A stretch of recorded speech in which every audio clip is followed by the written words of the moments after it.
Welcome to the CEO Insider Podcast, brought to you by Ryan, liberating our clients from the burden of being overtaxed, freeing their capital to invest, grow, and thrive. My name is Sandy McIlree, along with my friend Ed Curtis. Ed, we've got you're busy planning the YTexas Summit. A little bit different this year, huh? A little bit different, digital, obviously. Yeah. Don't have to fly people from all over the state into one location, which makes it nice. Right. And, yeah, we're excited. It's going to be a virtual summit, correct?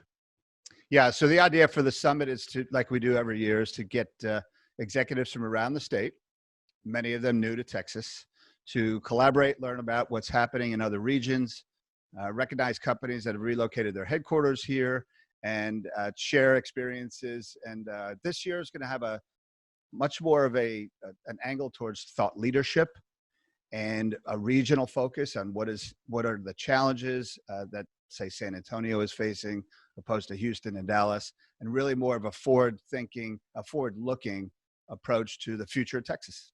Right, don't you? And this year, 2020 has been a strange year, and it's definitely a year that true leadership has shined. If it was there, and if it wasn't there, unfortunately, sometimes that shined too. But leadership is a big deal right now, and you certainly have quite a few of the real leaders in the state of Texas in the business world, and they're going to be part of this, right? Yeah, and I'm glad you said that, because I was speaking to someone the other day about that, and they said that the silver lining with a lot of things that are happening now, particularly with our event, is that it's an opportunity for leaders to really step up, and that's essentially what the event was designed for.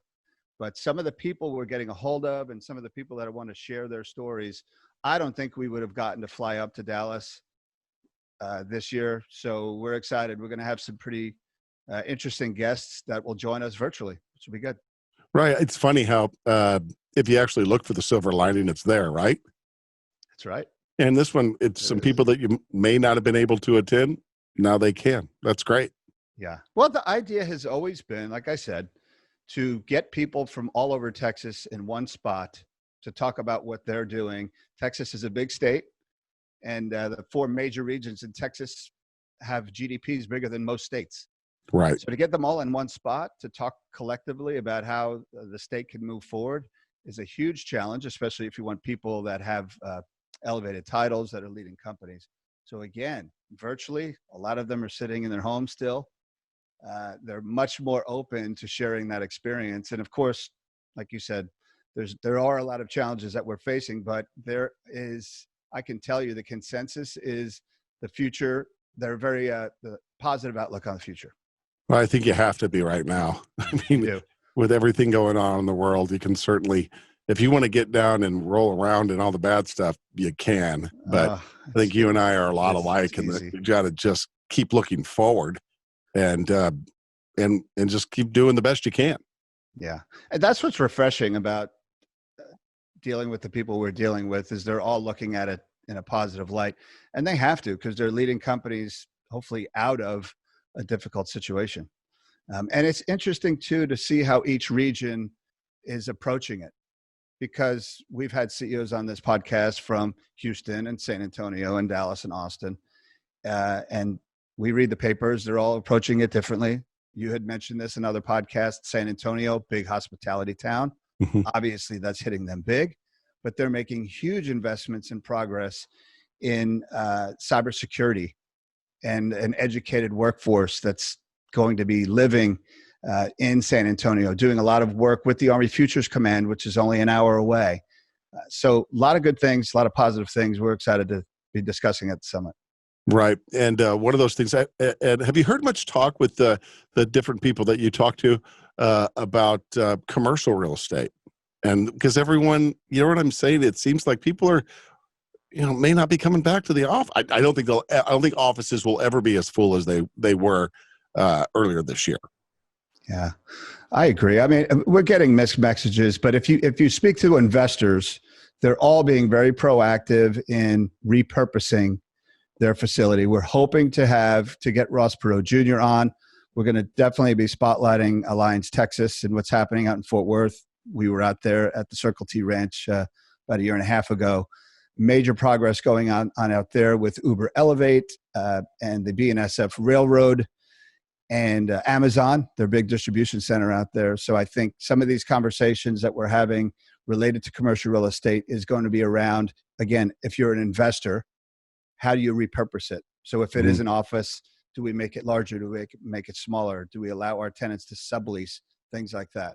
If you're talking to tenants, and we've had several of them on so far, yeah, they're looking to see how many people will be coming back, how many can they handle within the office, practicing social distancing.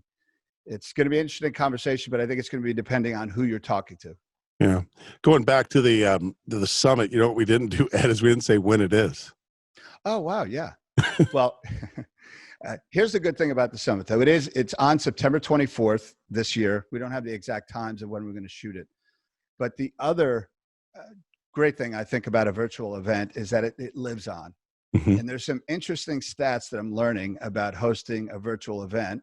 For those of you who are out there listening, either thinking about doing one or doing one, is the first thing is don't be disappointed if not 100% of the people you invite actually sit on, go and attend the event. Right. And the reason for that is they say about 38 to 40% of the people who actually say they're going to come actually do come. But the numbers get higher once you turn the event into more of an on-demand event. Mm-hmm. So if you can log in at any time to listen to the discussions on your time, goes through the roof. So at the end of the day, opposed to an in-person event, you could get more eyes looking at your information. So your sponsors are happier. The message you're getting out is reaching more people. But I think the key is, and of course, hosting the event on that day, September 24th, but giving people the ability to log on over the next several weeks or months to get that information on their time. And we're going to have that available. Is there a way to go ahead and get signed up yet, or is that still to come? Get tickets. Tickets are going to go on sale on August 1st, but we have a waiting list and we have a form on our website. So if you go on our website and click register, you'll be able to save your seat. You could buy bulk tickets. One key to the event, I forgot to mention, most likely it's going to be 100% of the ticket sales. We're looking at about $50 a ticket is going to go to our foundation, which is going to be dispersed to nonprofits throughout the state that focus on education, workforce development, skill training, things like that. So good purpose. Ed, we mentioned Ryan earlier as the sponsor, but you have a couple other sponsors as well. Do you have room for more sponsorship? We do. The sponsorships are going to be broken up by industry and by region. So right now we have Insperity. It's a Fortune 1000 company headquartered in Houston. Actually, it was a startup in Houston. Unbelievable story. Mm-hmm. Paul Servati is their CEO, and Insperity is our Houston regional sponsor. We have some sponsorships for some of the panel discussions. We've got BG Staffing, which is a billion-dollar company, staffing industry, based in Dallas, Fort Worth, based in Plano. Beth Garvey is their CEO, and she'll be sponsoring one of the panels, probably most likely on jobs or women in business, something like that. And we have Benchmark Mortgage, our friends at Benchmark, will be sponsoring a panel on real estate, interest rates, the future of that market in Texas. So good sponsors. Very good. And if someone was watching and they wanted to reach out to you about a sponsorship, just the best thing to do would be to email you, I'm guessing. Yeah, or go to the website, YTexas.com. Okay. Absolutely. All right. Well, it's going to be another great event. It's September 24th. Go to YTexas.com for details. Ed, great catching up with you. Keep things simple. Stay out of trouble at home. And good luck with those kids. Yeah. Thank you. I need it.